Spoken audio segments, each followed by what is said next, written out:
It was supposed to be a fun camping trip with my two best friends, a chance to get away from it all and enjoy nature. We had been planning it for weeks, 3 days in the remote wilderness. As we hiked deeper into the dense forest that first day, engrossed in conversation, I barely noticed as the trail became less distinct. By dusk, it dawned on me that nothing looked familiar anymore. We should have reached our campsite by now, but there was no sign of it. I felt a twinge of unease as I realized we must have veered off course at some point. My friends tried to hide their concern, but I could see the worry in their eyes, and none of our phones had service out here. As the last of the daylight faded, a thick fog began to engulf the forest, making it hard to see more than a few feet in front of us. My heart raced as I heard a rustling in the underbrush nearby. We paused and listened intently, but the sound didn't come again.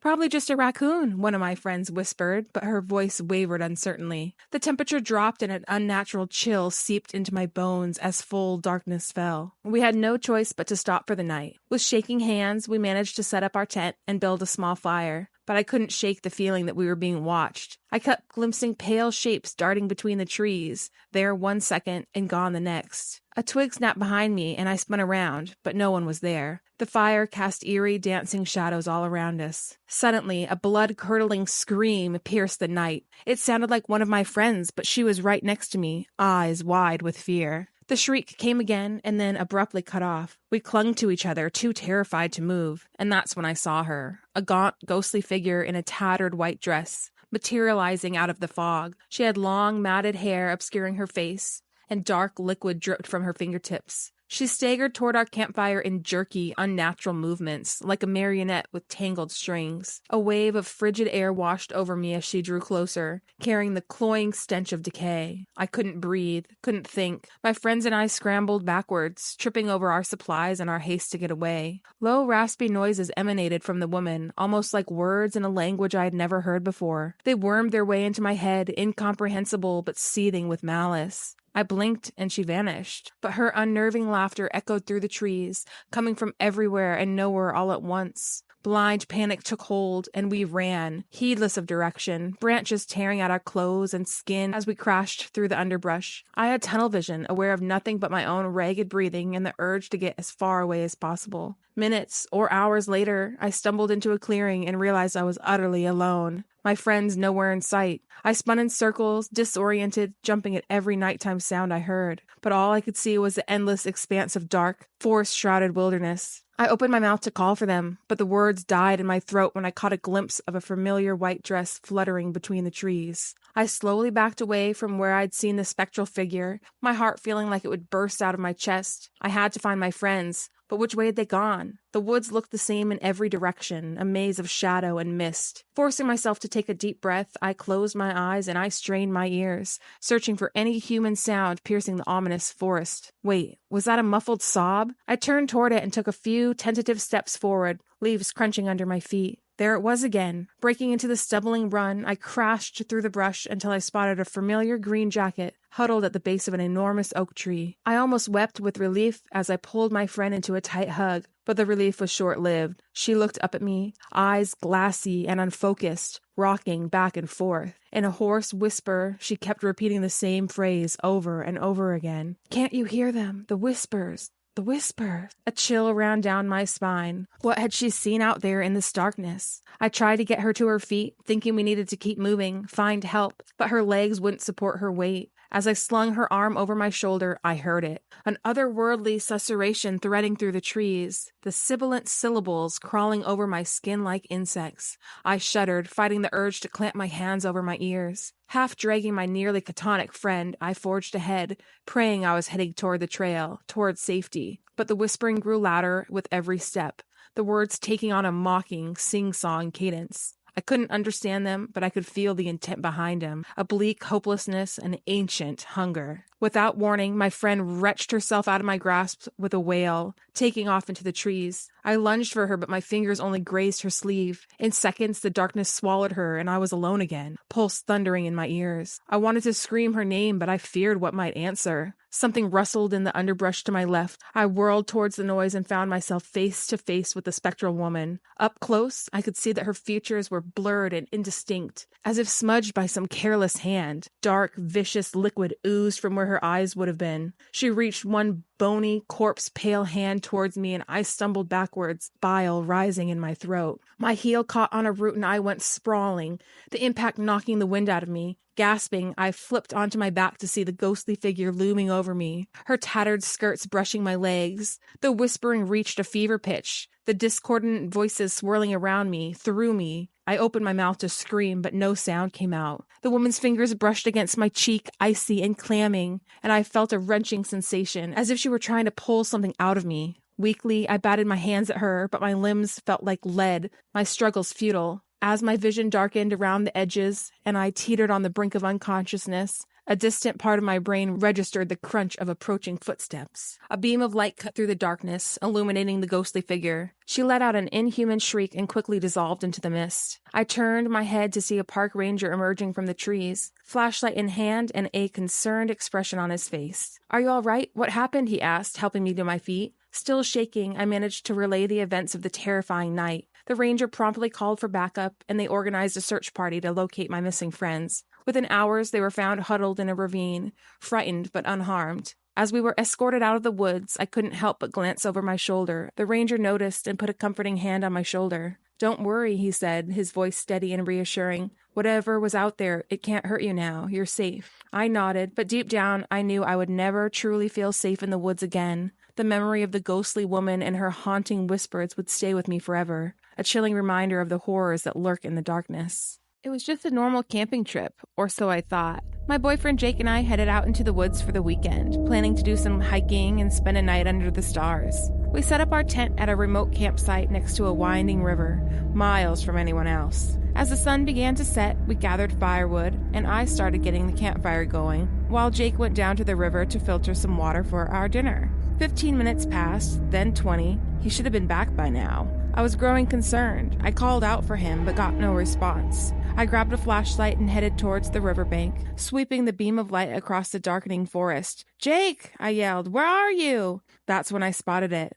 Jake's water bottle lying on the ground at the edge of the river, the filter still attached. My heart began to race. Jake would never leave his gear behind like that. I ran along the riverside, desperately searching for any sign of Jake. Suddenly, my flashlight illuminated something floating face down in the river, about 30 feet ahead. Even from a distance, I recognized Jake's red jacket. "No, no, no," I muttered as I raced over, splashing into the frigid water. I reached Jake and flipped him over. I'll never forget the sight until the day I die. His face, what was left of it, had been horribly mutilated, ripped to shreds like he had been mauled by a wild animal. His eyes were just dark, bloody pits. I screamed and staggered backwards, my mind reeling in shock and horror. Panicking, I sloshed back to shore and sprinted to our campsite, desperate to grab my phone and car keys and go get help. But I froze in my tracks when I reached the clearing. The tent had been shredded, our packs torn apart, supplies strewn everywhere, all slick with blood. What could have done this? A low growl rumbled from the woods behind me, and I spun around, my flashlight trembling in my hands. At the edge of the trees, a pair of feral, glowing eyes reflected the light back at me. A hulking silhouette shifted in the shadows, something huge and distinctly not human. Adrenaline shot through my veins, and I turned and ran faster than I've ever run in my life. I was crashing blindly through the underbrush. I fled in absolute terror, those heavy footfalls pounding behind me, closing in no matter how hard I pushed myself. My lungs burned and my muscles screamed in agony. I glanced over my shoulder for a split second, but it was enough to glimpse the thing bearing down on me, all ragged black fur and gleaming teeth and razor-like claws. That momentary lapse in focus was all it took. My foot caught on a root and I tumbled to the ground, the flashlight flying from my grasp. I flipped onto my back, arms raised in a feeble defense as I saw the creature leaping towards me, its jaws opening impossibly wide. Then everything went black. I woke up in the hospital 2 days later. The doctors told me I had been attacked by a bear and was lucky to be alive. But I know that that was not a bear. It may have dragged me back to its den, but I came to in time and somehow managed to escape that labyrinth network of foul-smelling tunnels before it finished me off. The Rangers never found Jake's body or any trace of the creature. They think I'm crazy, that my brain invented false memories to cope with the trauma. But I know what I saw. That thing is still out there, somewhere in the woods, and I see it every time I close my eyes, waiting to finish what it started. I'm a ranger, and I've seen all kinds of things, but what I stumbled upon that cold, foggy night was something no amount of experience could prepare me for. The campfire was still smoldering when I found it. Tents torn apart, belongings scattered, but it was the blood that caught my eye. So much blood. It was spattered across the ground, the leaves, the tents. I could almost hear the screams that must have filled the air. My heart pounded in my chest.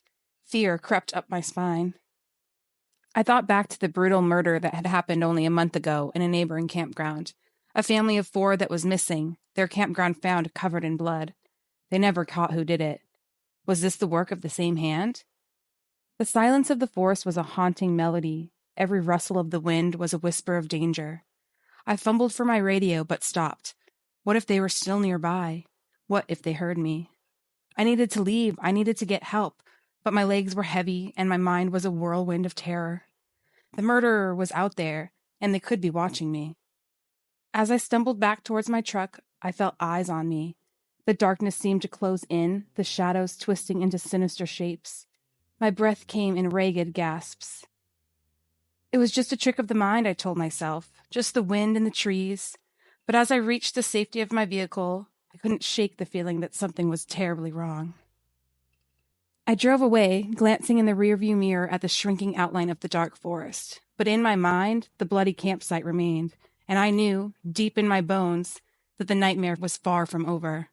The killer was still out there, lurking in the shadows, waiting for the next victim, waiting for me.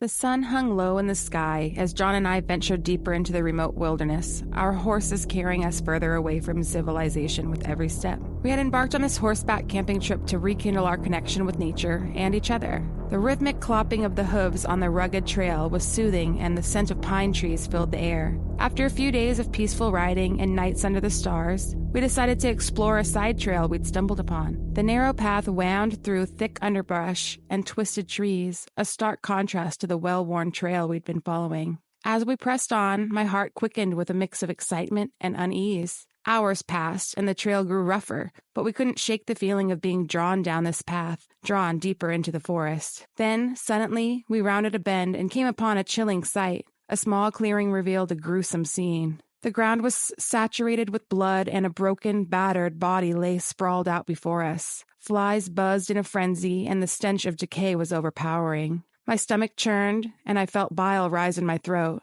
John, his face contorted in shock, dismounted his horse, and I followed suit. The victim, a man in his 40s, lay in a tattered shirt, his lifeless eyes staring blankly at the sky. Blood had pooled around his head, matted hair sticky and crimson. His hands were contorted in a gruesome display of agony. It was clear this was no accident. It was murder. Fear clawed at my chest as I realized the gravity of the situation. We were days away from the nearest town, with no cell service to call for help. We scanned the area, searching for any signs of the killer or a way out. With trembling hands, John reached for his hunting knife, his eyes never leaving the gruesome scene before us. Every rustle in the bushes, every distant snap of a twig, sent shivers down our spines. Were the killer or killers still nearby, lurking in the shadows? We needed to make a choice, stay and investigate, or flee from this nightmare and return to civilization. But the thought of leaving the scene unanswered haunted us. We were already days from town, and what if there were others in danger? As we cautiously approached the victim, we noticed a trail of footprints leading away from the body. Someone had left in a hurry, perhaps the killer. Our instincts told us to follow the trail, to find answers, but fear held us back. The forest seemed to close in around us, the once friendly trees now menacing sentinels. Dread hung in the air as we followed the footprints deeper into the woods. Each step felt heavier than the last, and the forest grew darker, even though the sun had not yet set. Time seemed to warp in that place, as if we had stepped into a realm of eternal twilight. Footprints led us to a makeshift campsite hidden beneath a dense thicket of trees. A small fire pit surrounded by charred logs indicated recent activity. There was no sign of the persons who left the footprints. As we inspected the area, a cold realization washed over us. The killer might still be here, watching us, waiting for the right moment. We didn't feel safe, but we couldn't turn back now. We had stumbled upon a nightmarish puzzle, and we needed to solve it. Our survival depended on it. With our hearts pounding and our senses on high alert, we delved further into the mysteries of the forest, determined to uncover the truth, even if it meant descending deeper into terror. As we continued our cautious exploration of the makeshift campsite, we found a few scattered belongings strewn across the forest floor. A backpack, torn and discarded, contained personal items, a wallet, some clothing, snacks, and a journal. We hesitated but decided to examine the journal for clues. The journal revealed itself to be a haunting account of someone's descent into madness. The writer spoke of isolation, of being hunted by unseen forces, and encountering strange, shadowy figures lurking in the woods. The entries grew more erratic and paranoid as they went on, culminating in an ominous warning. They are coming for me. I can't escape. They will find me. Our unease deepened and the hairs on the back of our necks stood on end.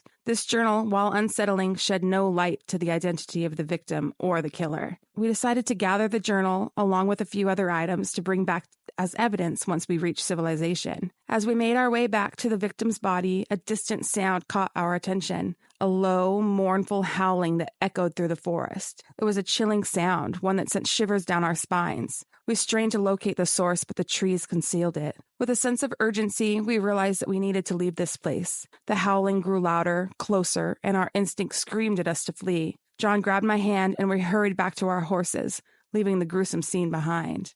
The ride back to our camp was tense and fraught with fear. Every shadow, every rustle in the underbrush made our hearts race. We couldn't shake the feeling that we were being watched and that something bad lurked in the shadows of the forest. That night, we huddled together in our tent, the events of the day replaying in our minds. The journal's ominous words haunted our thoughts, and the distant howling continued, an eerie lullaby that prevented us from finding rest. The next morning, we packed up our camp and began the long journey back to civilization. The forest seemed to release its grip on us slowly, the sense of foreboding fading with every step. We never did encounter the source of the howling, nor did we uncover the full truth of what happened in those woods. To this day, the memory of the gruesome discovery haunts us, a dark mystery that remains unsolved. We may never know who the victim was, who the writer of the journal had been, or what transpired in those remote woods. But one thing is for certain. Our idyllic horseback camping trip had transformed into a harrowing journey into the heart of darkness, an experience that would forever linger in our nightmares.